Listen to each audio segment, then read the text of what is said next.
Kalau kemarin kita lebih kepada aspek ekonomi keluarga itu, bagaimana soal BPJS, terus kesehatan, pendidikan.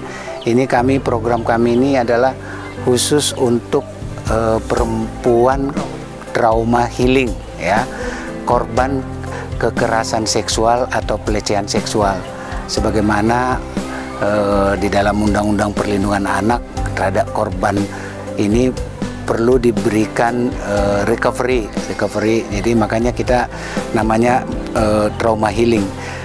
Sesuai dengan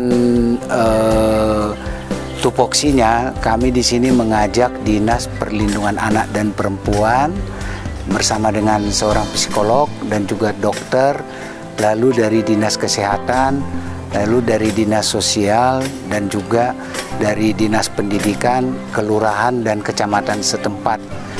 Jadi ini adalah suatu teamwork kami, kerjasama kami, dan saya berharap ini bukanlah semacam untuk cari perhatian, tapi ini kami berharap pemerintah kota menindaklanjuti ini kemudian. Saya ini cuma menginisiasi aja, bagaimana saya mencoba menggerakkan stakeholder yang ada di Kota Padang Sidempuan ini supaya program ini berjalan. Dan memang di Kota Padang Sidempuan ini perkara pidana yang menyangkut korban pelecehan seksual itu pasal 81 dan pasal 82 itu persetubuhan. Kalau pasal 82 itu terkait dengan perbuatan cabul terhadap anak. Jadi ini memang merupakan kewajiban kami untuk memberikan penyuluhan dan juga trauma healing kepada korbannya. Dan perkara-perkara ini sekarang sudah berjalan di kepolisian dan juga ada beberapa juga yang sudah berproses di kejaksaan. Dan ini akan menjadi atensi saya sesuai harapan masyarakat. Saya akan mencoba menciptakan rasa keadilan yang setinggi-tingginya yang bagaimana dirasakan oleh masyarakat. Karena ini tidak bisa kita biarkan terus-menerus, harus ada perbaikan ke depannya. Jadi inilah sebenarnya yang menjadi masukan buat pemerintah kota, bagaimana menyikapi ini supaya hal-hal demikian ini tidak terjadi lagi di kemudian hari. Kalau saya lihat itu kondisinya kan memang adalah masyarakat-masyarakat yang kurang mampu yang menjadi korban, di mana orang tuanya mungkin karena kesibukannya tidak memperhatikan bagaimana perkembangan anak-anaknya dari kecil.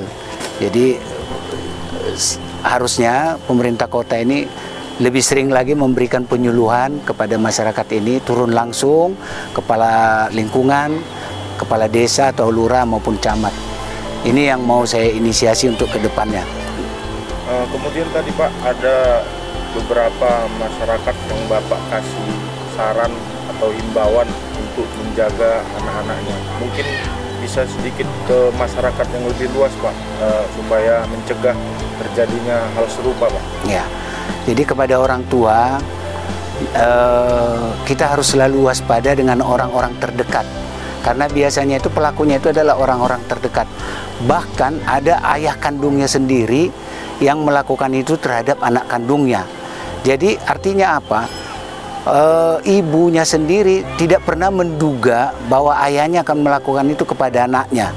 Sedangkan ayah kandung aja tega melakukan kepada anak kandungnya, apalagi tetangga atau saudara atau cuman kenal tetangga begitu. Harusnya lebih waspada ya. Jadi ini menjadi suatu clue atau suatu pertanda buat orang tua. Orang-orang di sekitar kita itulah sebenarnya monster-monster itu ya.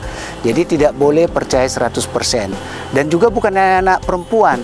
Ada juga kasus anak laki-laki disodomi oleh lelaki juga.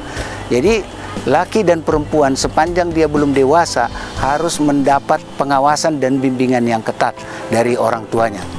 Jadi perlu juga dibangun hubungan harmonis antara suami istri supaya tidak ada penyimpangan seperti ini. Terakhir mungkin Pak, ada tadi satu kasus yang sudah ditangani di kejaksaan. Apakah ada atensi khusus nanti Pak? Ya, tadi berdasarkan data ada yang sudah di kejaksaan. Pasti itu saya selaku kepala kejaksaan yang punya otoritas untuk penuntutan pasti akan saya atensi. Tadi saya sudah janji sama keluarga korban, itu akan saya atensi dan saya akan di depan untuk mempertaruhkan jabatan saya supaya itu bisa berproses di pengadilan, supaya pencari keadilan itu mendapatkan keadilan yang setinggi-tingginya.